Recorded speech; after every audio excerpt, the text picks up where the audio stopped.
कल हम लोग इस पाठ के अंतर्गत यह पढ़े थे कि रेशम मार्ग या सिल्क रूट से दुनिया कैसे जुड़ती चली गई और भोजन की यात्रा में स्पैघेत्ती और आलू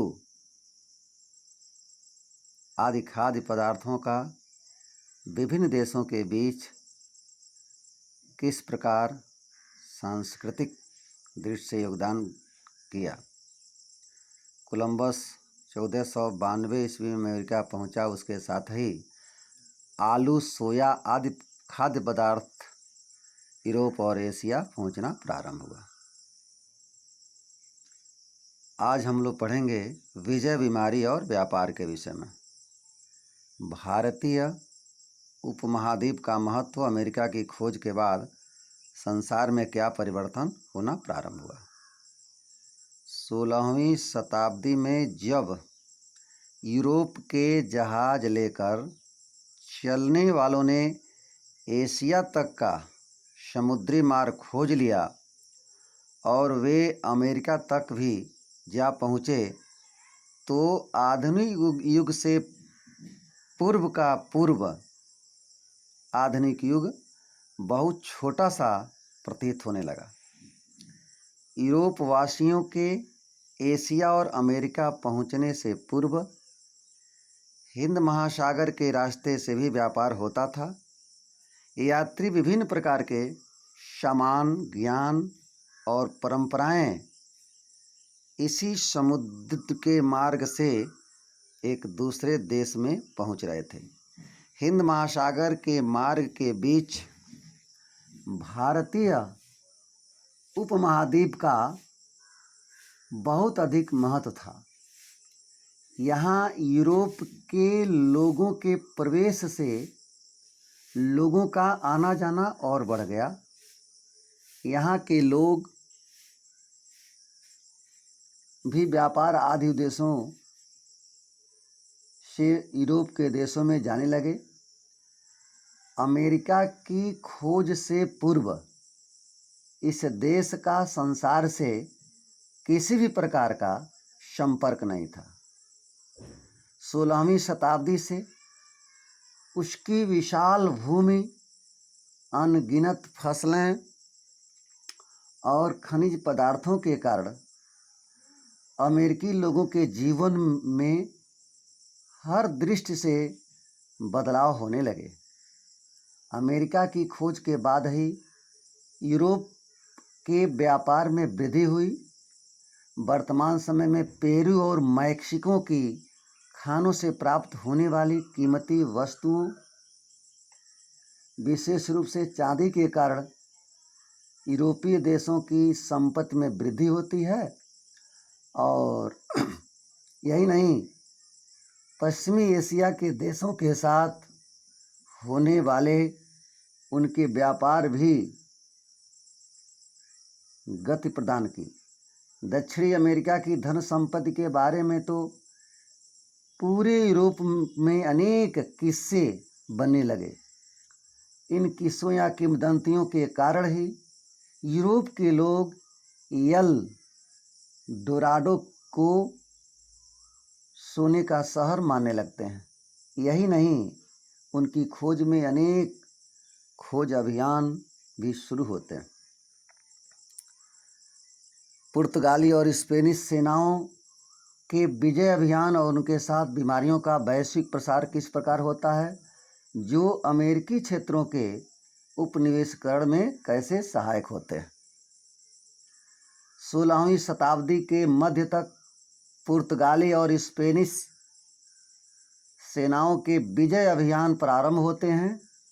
अपने इन विजय अभियानों के अनंतर ही उन्होंने अमेरिका में अनेक उपनिवेश बनाने शुरू कर दिए।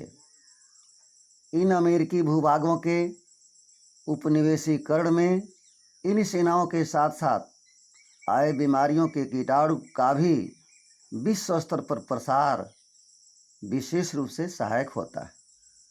इसके विषय में हमको जानना चाहिए। यूरोपीय सेनाएं केवल अपनी सैनिक शक्ति के आधार पर ही विजय प्राप्त नहीं करती थी, यहाँ तक कि स्पेनिश विजेताओं के पास तो कोई परंपरागत प्रकार का सैनिक हथियार भी नहीं था। उनका प्रमुख हथियार तो चेचक के कीटाणु थे, जो स्पेनिश सेना के सैनिकों और सैन्य अधिकारियों के साथ अमेरिका पहुंचते हैं। अमेरिका के लोग लाखों वर्षों से संसार से अलग रहे थे, इसलिए उनके शरीर में रोग प्रतिरोधक क्षमता का अभाव था। यही कारण है कि वे स्पेनिश सेनाओं के साथ आए चेचक के कीटाणुओं से बहुत जल्दी प्रभावित हो जाते हैं। अमेरिका और अन्य नए स्थानों पर जो है चेचक के कीटाणु बहुत अधिक मारक सिद्ध होते हैं और चेचक का प्रकोप बढ़ता है, बहुत लोग मर जाते हैं। एक बार संक्रमित होने के बाद तो यह बीमारी सारे महाद्वीप के विभिन्न क्षेत्रों में फैलती चली गई। जिन स्थानों पर यूरोपीय लोग अभी तक नहीं पहुंचे थे, वहां भी लोग चेचक के कीटाणु की चपेट में आने लगते हैं। इससे अमेरिकी महाद्वीप के सारे मानव समुदायों को यह समाप्त कर डाला चेचक ने। इसका परिणाम यह होता है कि यूरोपीय घुसपैठियों की अमेरिका में जीत का मार्ग आसान हो गया। बंदूकों को तो खरीद कर या छीन कर हमलावरों के विरुद्ध प्रयोग किया जा सकता था, लेकिन चेचक जैसी बीमारी को परास्त करने के लिए तो ऐसा कुछ भी नहीं किया जा सकता था। दूसरी ओर जो है हमलावरों के पास इस बीमारी से बचने के तरीके भी थे और उनके शरीर में रोग प्रतिरोधक क्षमता का विकास भी हो चुका था। इस प्रकार बिना किसी विशेष चुनौती का सामना किए ही यूरोपियों को अपने लक्ष्य में सफलता प्राप्त हो जाती है। वे आसानी से अमेरिका में अपने उपनिवेश बनाते चले गए। इसी कारण यह कहना सही है कि पूर्व आधुनिक विश्व में बीमारियों के वैश्विक प्रसार यानी विश्व स्तर पर प्रसार ने अमेरिका भूभाग के उपनिवेशीकरण को आसान बना दिया। या ये बीमारियां जो है, जो चेचक बीमारी थी, अमेरिका के उपनिवेशीकरण में सहायक होती है।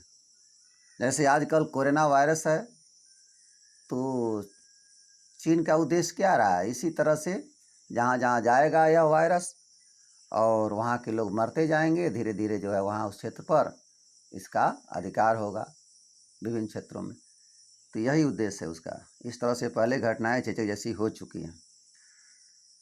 जैविक युद्ध। न्यू इंग्लैंड स्थित मैनाचुसेट्स के कॉलोनी के पहले गवर्नर जॉन विनथॉप ने मई 1634 ईस्वी में लिखा था, छोटी चेचक उपनिवेशकारों के लिए ईश्वर का वरदान है।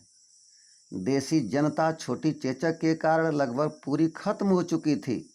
इस तरह परमेश्वर ने हमारी मिल्कियत पर हमें मालिकाना हक दे दिया, ऐसा कहना था न्यू इंग्लैंड स्थित मैनाचुसेट्स एक कॉलोनी में जो पहला गवर्नर था, जॉन विनथॉप।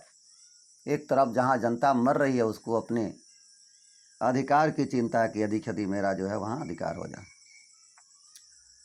19वीं शताब्दी का यूरोप की स्थिति कमज़ोर थी और उनका अमेरिका जाकर के व्यापार करना शुरू होता है। यूरोप में जो है निर्धनता और भूखमरी का साम्राज्य था। 19वीं शताब्दी तक वहाँ के नगरों में जनसंख्या बहुत बढ़ गई थी। चारों तरफ बीमारियाँ फैली हुई थी। वहाँ आपसी धार्मिक टकराव एक सामान्य बात थी। धार्मिक असंतुष्टों को कठोर दंड दिया जाता था। यही कारण था कि अनेक लोग यूरोप से भागकर अमेरिका जाने लगते हैं।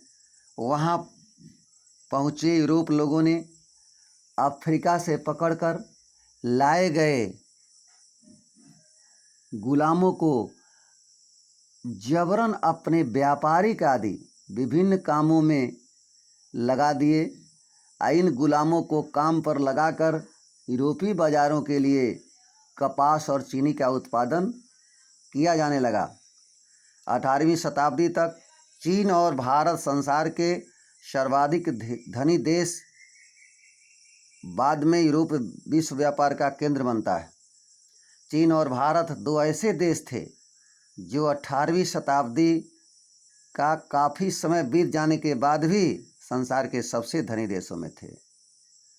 एशिया के अन्य देशों की तुलना में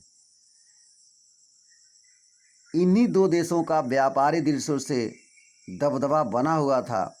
फिर भी विशेषज्ञों के अनुसार 15वीं शताब्दी से चीन ने अन्य देशों के साथ अपने संबंधों को कम करना शुरू कर दिया। इसी कारण वह संसार से अलग थलग पड़ जाता है और चीन के व्यापारिक दृष्टि से कम होते प्रभाव और अमेरिका के बढ़ते हुए महत्व के कारण जो है यूरोप विश्व व्यापार का केंद्र बन जाता है।